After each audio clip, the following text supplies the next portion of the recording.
Good evening. So, unless you live under a rock, I'm sure you already know that the Football World Cup is starting later this month. Of course, it does feel strange that the World Cup is on at this time of the year.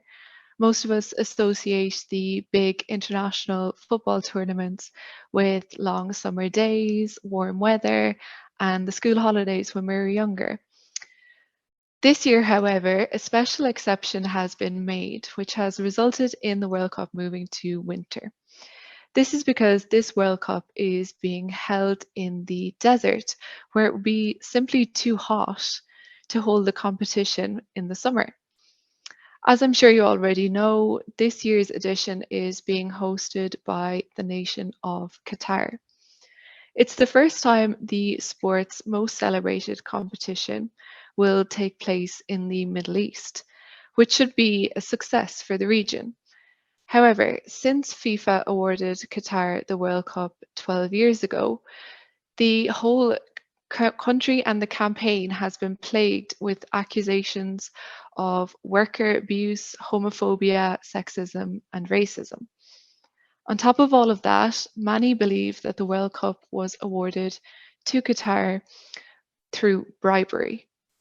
Investigators assert that Qatar forked out at least $1 million, perhaps as much as $15 million, to football officials from South America for their votes.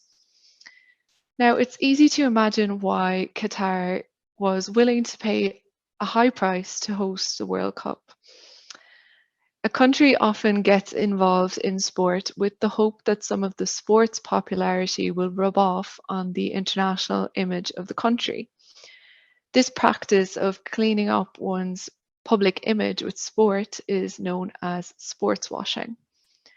Washing implies that the state has a tarnished reputation that needs to be cleaned up because the reputation of the country is getting in the way of the country achieving its goals.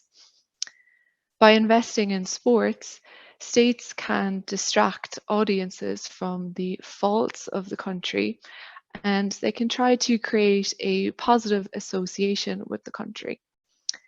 Qatar's list of faults is long, from its domestic limitations on civil liberties to its international links to extremist groups.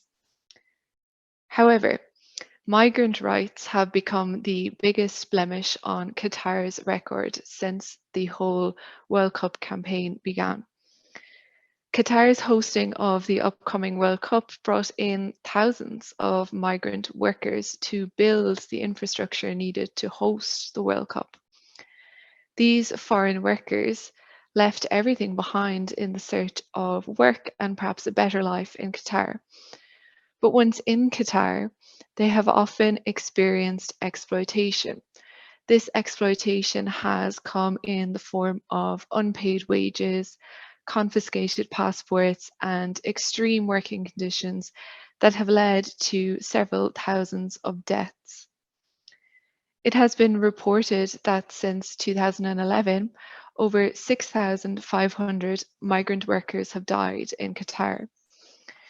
There have been harrowing accounts of exploitation, accounts of migrant workers working for long hours in intense heat to build the shiny new stadiums, hotels, roads, and airports needed to make sure the country is ready to welcome an expected 1.2 million visitors. Now, Qatar is not the first country to look to sport to improve its reputation, but since we know everything that's gone on behind the scenes, does this mean that we should all think about boycotting the World Cup? Well, there has been some talk in the media about boycotting the World Cup. Eric Cantona, a former footballer for the French national team, has said that he, for one, will not be watching because of the workers who have died for the event to go ahead. Cities in France like Paris and Strasbourg have in the past had fan zones where there were big screens showing the matches from World Cups. However, in 2022, these fan zones will not be set up, and human rights abuses in Qatar are being cited as one of the reasons for this decision. Here in Belgium, several communes and towns have taken the same viewpoint and cancelled showings of the matches. And so it seems that there is a real public awareness of what has gone on behind the scenes in the preparation for this year's World Cup. So this December, when you are sitting in front of the television, because of this unusual edition of the World Cup, you will have the choice to watch Christmas films or the World Cup final. In spite of everything we know about the background of this World Cup, most of us probably will end up tuning in, especially if your country is taking part. The spotlight will be on Qatar though, and as I said, in the lead up to the tournament, it does seem that a light is being shone on the human rights abuses. However, there is a danger that from kick-off in the first game, everyone will become so caught up in the drama and the emotion of the games that the issues being highlighted now will end up being swept under the carpet. In fact, FIFA's current president recently sent a letter to participating countries to urge them to focus on the football and to avoid further discussion of the host nation's human rights records.